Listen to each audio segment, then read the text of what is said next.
kajian Islam. Nah, penjualnya paham. Wah, pembeli di sini tuh sadis-sadis. Makanya barangnya dinaikin dulu, sehingga ketika ditawar di bawah setengah, di bawah sepertiga, sudah siap dia. Ya, sehingga nggak perlu marah, karena memang kulaknya 10.000. Dijual 100.000, ditawar 20.000, dikasihkan. Makanya kadang kita kan curiga ya. Harga berapa? 100, 20.000, 25 lah. Loh, ditawar 20.000, kasihkan 25. Awalnya 100.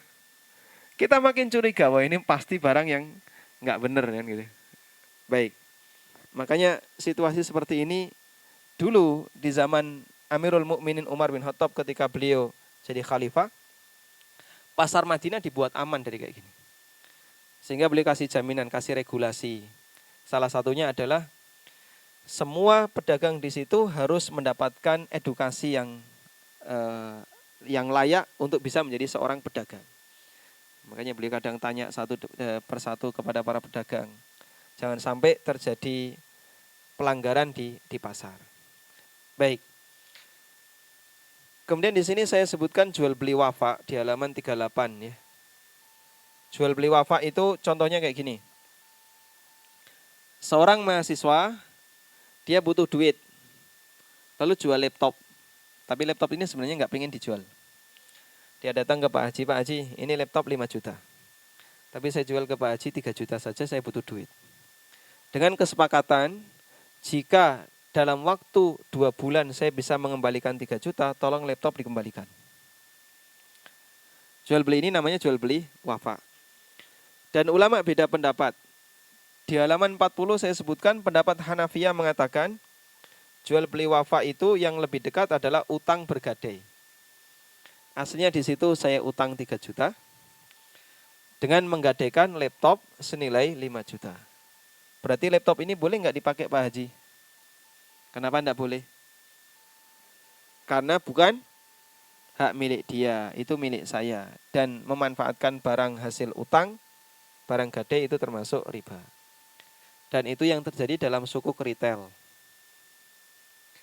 Pemerintah menjual, tapi dengan perjanjian nanti akan buyback, ditarik lagi. Dengan harga yang sama. Makanya rata-rata objek sukuk di Indonesia, itu objek vital negara. Saya pernah lihat penawaran sukuk di internet itu, ada yang bentuknya jembatan. Coba jembatan kalau dijual gimana Pak? Andaikan real itu terjadi akad jual beli, berarti kan pindah hak milik.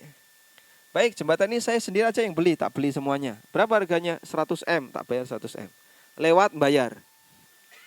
Ini kan sudah jadi milik saya, kan terserah saya selanjutnya. Langsung tak palang. Nah, siapa yang mau lewat, bayar. Nanti harus scan apa misalnya GoPay atau apa, baru bisa masuk. Pakai e-tol.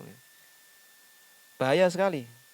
Makanya sukuk itu tidak terjadi perpindahan hak milik, tapi dia hanya objek yang dijadikan sebagai jaminan. Dan hukumnya masuk dalam kategori utang bergadai, sehingga biaya sewa dari pemerintah itu sifatnya riba. Wallahu a'lam. Baik, cukup. Demikian yang bisa kita sampaikan sebagai pengantar. Kita masih punya banyak materi di judul-judul berikutnya. Semoga nanti bisa kita pelajari di kesempatan yang lain. Wassallallahu ala nabiyyina Muhammadin wa ala alihi wa sahbihi wasallam wa akhiru da'wana alhamdulillahi rabbil alamin. Apabila saya bekerja di satu instansi yang dimana ada pengadaan barang dari pihak ketiga secara lelang.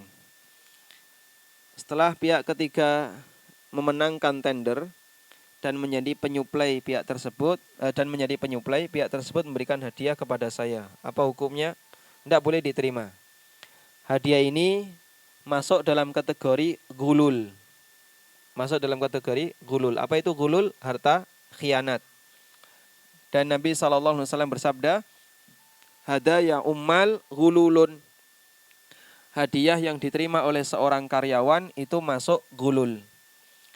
Dan Allah berfirman, wa may yaghlul ya'ti bima ghalla yaumal qiyamah. Siapa yang gulul maka nanti dia akan menggendong harta gululnya di hari kiamat. Lalu ditafsirkan oleh Nabi sallallahu alaihi wasallam, siapa yang pernah gulul kambing, maka nanti dia gendong kambingnya di hari kiamat sambil mengembek-ngembek. Siapa yang gulul sapi, dia gendong sapi itu di hari kiamat sambil suara sapi itu apa? Hah? Mengeluh ya. Kalau dia gulul onta, maka dia gendong onta itu sambil mengeluarkan suara onta. Kita bisa bayangkan orang yang gulul aspal sama batu, dia akan gendong semuanya di hari kiamat.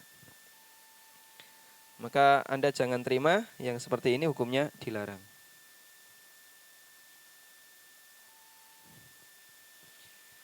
Assalamualaikum WRWB, waalaikumsalam WRWB. Warahmatullahi wabarakatuh. Apa hukumnya dengan GoPay? Bagaimana kalau kita isi GoPay secukupnya langsung kita gunakan? Apakah promo GoPay boleh digunakan? Para dokter di Indonesia seperti Dr. Arifin Badri, Dr. Erwandi Tarmizi, mereka dengan tegas mengatakan bahwa akad GoPay itu akad utang piutang. Sehingga ketika Bapak Ibu ngisi saldo GoPay, itu hakikatnya adalah memberi utang ke pihak GoPay. Karena akadnya utang, lalu Anda mendapatkan diskon, berarti ini manfaat dari transaksi GoPay, dari transaksi utang, dan itu masuk kategori riba. Sehingga mereka melarang menggunakan GoPay karena ada diskon. Kecuali kalau nggak ada diskon, kalau nggak ada diskon nggak apa-apa.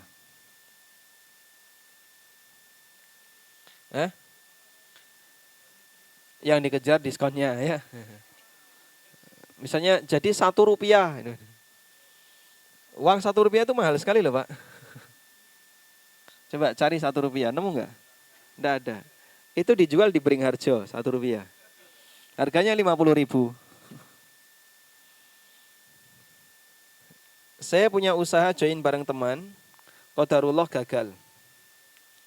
Saat dia usaha, kami tidak ada akad jika rugi. Modal terbesar teman dan ana setengahnya. Bagaimana pembagian kerugiannya? Ana takut kalau kerugian terbesar ditanggung oleh modal terbesar, beliau marah. Dan ana tetap bagi 2 kerugian biar teman saya tidak marah. Pada asalnya kerugian itu ditanggung sesuai dengan modal yang dikeluarkan. Sehingga siapa yang mengeluarkan modal besar, ya dia nanggung resiko yang lebih besar. Sebagaimana bagi hasil itu berbeda-beda sesuai dengan porsi modal. Maka orang yang modalnya besar, dia mendapatkan peluang bagi hasil yang besar. Meskipun jika Anda gantikan sebagian, sehingga yang dikeluarkan setengah-setengah, insya Allah semoga tidak masalah. Ya. Mau menanyakan untuk kaos anak-anak yang bergambar kartun seperti Tayo, base yang ada matanya, atau bergambar kartun muslimah berjilbab, ini kan sejenis kartun mainan anak-anak. Apakah diharamkan juga karena ada larangan untuk gambar makhluk yang bernyawa? Rinciannya seperti ini yang saya pahami. Ini penjelasan yang pernah disampaikan oleh Syekh Saleh Al-Utsaimin. Pertama begini, untuk objek yang kita sangat butuh dan kita akan kesulitan untuk untuk bisa hidup normal ketika kita tidak mendapatkan objek itu. Seperti perlengkapan kamar mandi, sabun, sampo, kemudian apalagi? Perlengkapan rumah tangga.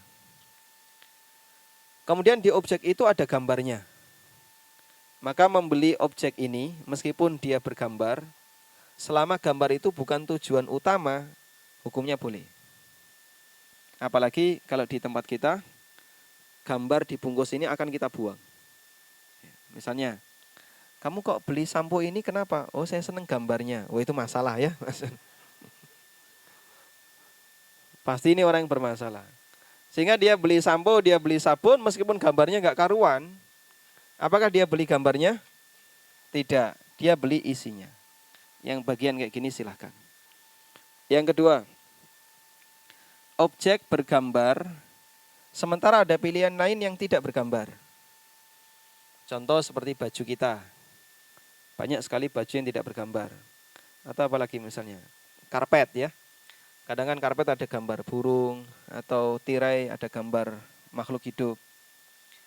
Maka pada asalnya tidak boleh kita sengaja milih yang bergambar, meskipun dengan pertimbangan oh ini lebih cantik, estetikanya lebih bagus misalnya. Tapi etikanya nggak baik.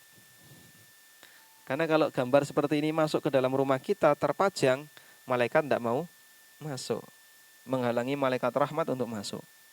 Anda pilih mana? Rumah indah tapi dimasuki setan? Indah di hadapan mata manusia tapi dimasuki setan? Atau indah di hadapan Allah sehingga malaikat mau masuk ke sana? Baik, maka bagian yang seperti ini hindari dan pilih yang tidak bergambar makhluk bernyawa. Terus untuk anak-anak bagaimana? Apakah bisa ditoleransi? Untuk anak-anak itu Masya Allah ya, sulitnya untuk menghindari yang tidak bergambar. Jika memang tidak ada pilihan yang lain, insya Allah masih ditoleransi. Dan ini seingat saya pernah disampaikan oleh Syekh Ali bin Hasan Al-Halabi. Ibarat seperti boneka.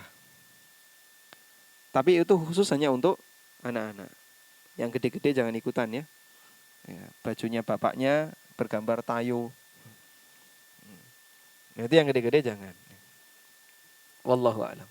Assalamualaikum waalaikumsalam. Ada juga marketplace setelah barang diterima baru pembayaran. Apakah termasuk riba? Insya Allah tidak masalah. Karena tidak ada akad utang piutang di situ. Yang terjadi adalah akad jual beli biasa sehingga diskon di sana bukan termasuk riba. Bagaimana kalau nabung di bank konven tujuannya hanya untuk penyetoran uang di mesin ATM saja? Karena ini dilakukan untuk memudahkan store ke bank syariah yang tanpa bunga atau penitipan uang saja. Pengendapan uangnya di bank konven tersebut hanya 50.000 supaya tidak kena denda. Insya Allah jika Anda butuh butuh rekening bank konven untuk lalu lintas uang, sehingga rekening di situ tetap dipertahankan, semoga tidak masalah. Karena sebatas memanfaatkan layanan bank konven untuk lalu lintas uang, itu masih diizinkan oleh beberapa ulama. Yang kedua, sangat ditekankan kalau sudah menerima uang dari bank konven tersebut untuk segera diambil dan diserahkan ke bank yang tidak memberikan riba. Bisa bank syariah yang masih berafiliasi dengan konven atau bank syariah yang lainnya. Wallahu a'lam. Assalamualaikum warahmatullahi wabarakatuh. Waalaikumsalam warahmatullahi wabarakatuh. Izin jualan di kajian. Oh, ini bukan pertanyaan ya. Baik, mohon maaf nih. Kayaknya salah nomor. Assalamualaikum waalaikumsalam. Kami ada niat mau infak 1 juta untuk rumah tahfidz. Sebelum uang itu saya serahkan, ada seorang datang minjam uang karena suaminya sakit. Mana yang lebih utama? Saya infakkan atau dipinjamkan ke orang sakit? Insya Allah dua-duanya bisa menghasilkan pahala. Anda utangkan ke orang ini karena suaminya sakit, berpahala. Dan bahkan termasuk bernilai sedekah. Karena memberi utang dihitung oleh Nabi SAW sebagai sedekah. Dan setelah dikembalikan, nanti boleh Anda serahkan ke rumah tahfidz sebagai wakaf. Sehingga awalnya Anda utangkan, lalu Anda setelah dapat pembayaran, Anda berikan ke rumah tahfidz sebagai wakaf. Dengan demikian Anda bisa mendapatkan pahala 2 kali. Apalagi kalau rumah tahfidz biasanya tidak begitu mendesak ya, sehingga bisa ditunda, sehingga tidak harus sekarang. Baik, saya sarankan silakan diutangkan dulu, baru kemudian nanti diwakafkan. Pertanyaan tentang masalah warisan. Assalamualaikum waalaikumsalam. Ibu saya sudah meninggal. Sebelum kakek nenek saya meninggal, dan saat ini nenek kakek saya sudah meninggal. Apakah ibu saya masih berhak atas harta waris dari kakek nenek saya? Karena di masa hidupnya kakek nenek saya sudah mewasiatkan secara lisan bahwa rumah yang ditempati kakek dan nenek saya adalah hak ibu saya. Sehingga sekarang rumah itu sudah diserahkan kepada kami anak-anaknya oleh om tante saya. Apakah warisan tersebut halal buat kami? Baik. Dipahami nggak Pak soalnya Pak? Paham nggak? Paham ya? Si A dan si B, kakek nenek ya. Baik. Anggaplah punya 3 anak. 1 wanita, anak kedua wanita, anak ketiga laki-laki. Ada? Lalu anak pertama meninggal sebelum A, B meninggal. Dan anak pertama ini punya anak. Anak kedua juga punya anak, anak ketiga punya anak. Anak pertama meninggal sebelum A, B meninggal. Nah, ketika A dan B meninggal, apakah cucu dari anak pertama dapat? Apakah cucu dari anak pertama dapat? Enggak dapat. Kenapa? Mahjub. Terhalangi oleh anak laki-laki, oleh om. Terhalangi oleh om. Kok bisa Pak? Karena cucu itu mahjub dengan anak laki-laki. Begitu ya? Baik. Karena itu sebenarnya cucu nggak dapat warisan dari kakek nenek. Nah, terus itu kan jatah ibu. Itu kan jatah ibu. Loh, ibu Anda kan sudah meninggal sebelum kakek nenek meninggal. Orang yang sudah meninggal nggak dapat warisan. Yang dapat warisan itu yang ditinggal, bukan yang meninggal. Begitu ya? Baik. Tapi, masih ada tapinya ya. Berhak dapat wasiat. Siapa yang dikasih wasiat? Cucu. Yang dikasih wasiat adalah cucu. Wasiat ini yang disebut oleh para ulama dengan wasiat wajib. Wasiat wajib itu adalah wasiat yang diberikan kepada keluarga yang dia nggak dapat warisan karena terhalangi oleh atasnya, disebabkan penyambungnya sudah meninggal duluan. Seperti tadi, cucu karena bapaknya sudah mati duluan, ketika kakek neneknya meninggal, otomatis ini nggak dapat. Tapi dia masih dikasih, sebabnya apa? Wasiat wajib. Nah, wasiat wajib itu teorinya sederhana. Anggap ibu masih hidup. Anggap ibu masih hidup. Dari total harta kakek nenek ini, ketika dibagi, kira-kira ibu dapat jatah berapa andaikan masih hidup? Oh, dapat jatah sekian. Lalu nanti jatah ibu dikasihkan ke anak.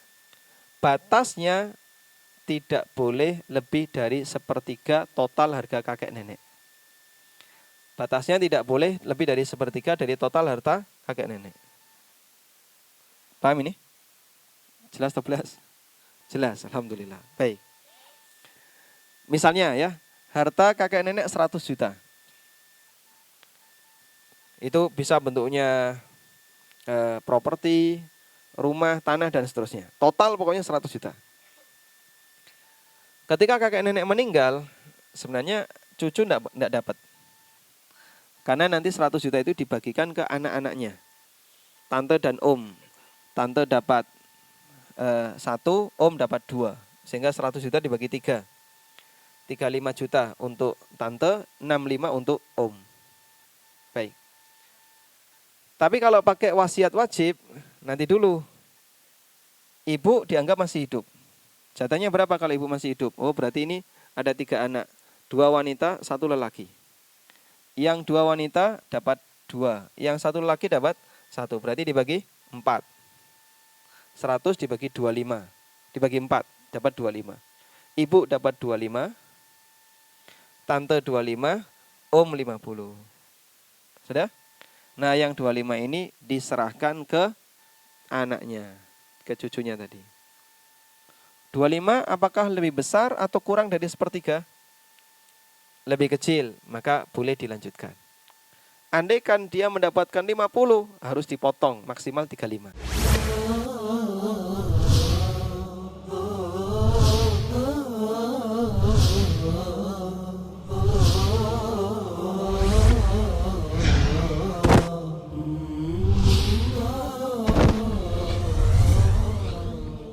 Kajian Islam.